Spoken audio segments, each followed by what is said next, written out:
Laurie Filmer, also known as Laurie Shaver, and as my attorney, Mr. Wiggs, has just stated, he is representing me for the charges of second-degree murder of my ex-husband, Michael Shaver. I'm coming before you guys today just to let you know that we have our suspicions, but I don't know why I've been targeted, why I've been set up, or charged with this heinous crime.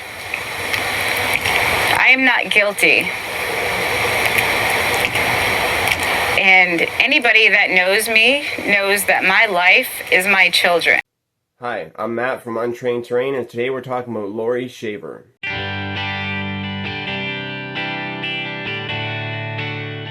Michael and Laurie Shaver lived in Lake County, Florida. The couple met in the 7th grade in Lauren, New York. Now, while they lived in New York, Michael worked as a pilot in Florida and would eventually get a job servicing rides at Disney World, so the couple would eventually move to Claremont, Florida to be closer to Michael's job. They moved into a home in Claremont, Lake County, Florida, a population of about 40,000. This would put Michael 40 minutes from his job at Disney World. Lake County, Florida is known for being the largest city in Claremont, Lake County, and has a population of about 400,000. Known for its record crop of peaches, watermelon, and citrus, Lake County has a popular vacation destination with Disney World travelers. The couple would come to have 2 children together, and life seemed great for them. You'd never guess what would come to be in the future. The couple had a boy in 2008 and a girl in 2011, and they were a happy family. Living at 9850 Sandy Pines Road, Michael and Laurie were a happy couple, They had 2 kids together. They had everything in life going for them. Their friends would say they were a happy couple, although they did split one time, but they got back together and cleared things up, and everything was fine. They were happy.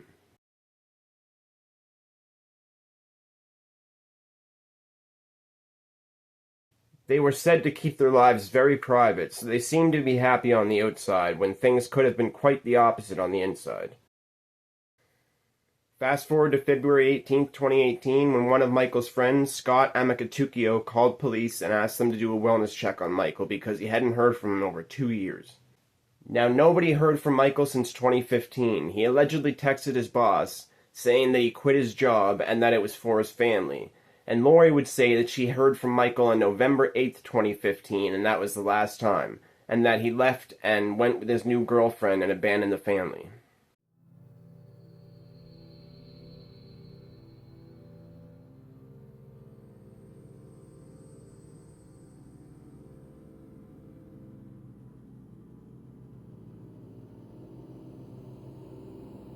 Now, his boss said this was out of character for Michael, saying the last time he saw Michael was on November 8th as well. When they clocked out together, he said, "See you Tuesday," and never saw him again. Apparently, Michael quit with a text saying, "I quit. Don't contact me. You can keep my tools." When all this was going on, Laurie was telling friends and family that Michael had a girlfriend and had taken off with her out of state. In March 2019, a picture was posted to Michael's Facebook of him fishing, and friends would speak up and say to police that this picture was taken well over 2 years ago, and it was probably Laurie who was posting the picture.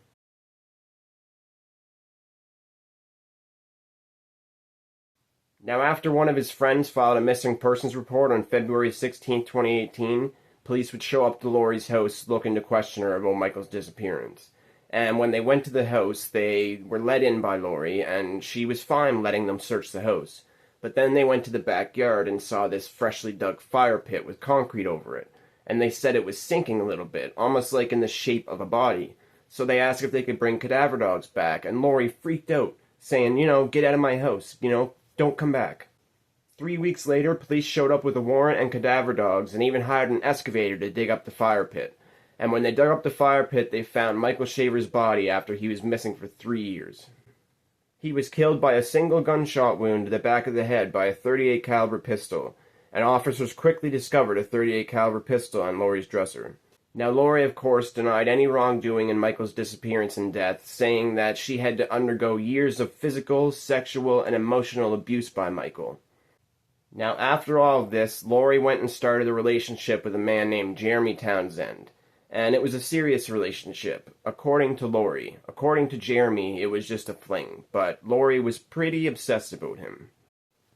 I bring this up because Jeremy comes up later in our discussion. She was apparently so obsessed with Jeremy that she got his name tattooed above her undercarriage.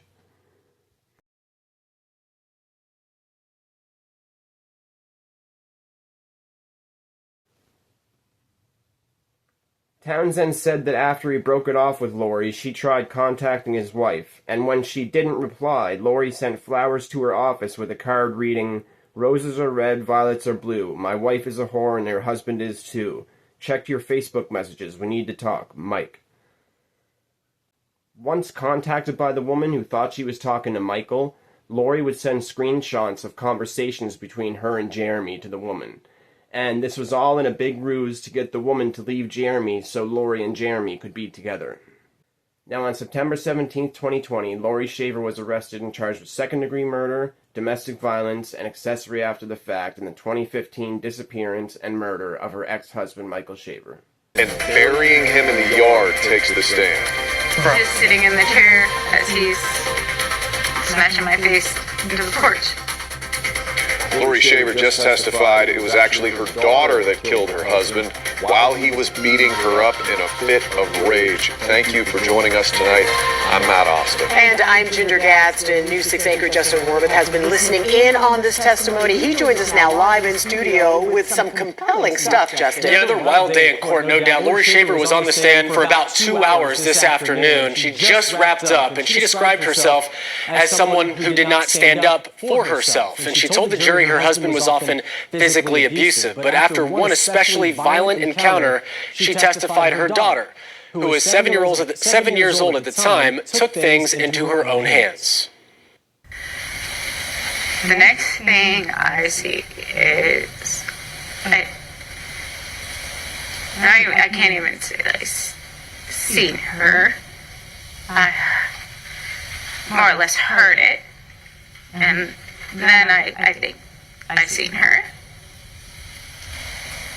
When you say her, Now, Laurie Shaver and her lawyer would post a video to YouTube, and they would ask for $50,000 from the public to pay for the defense of Laurie Shaver in the trial. And this did not go well. Has been Michael Shaver.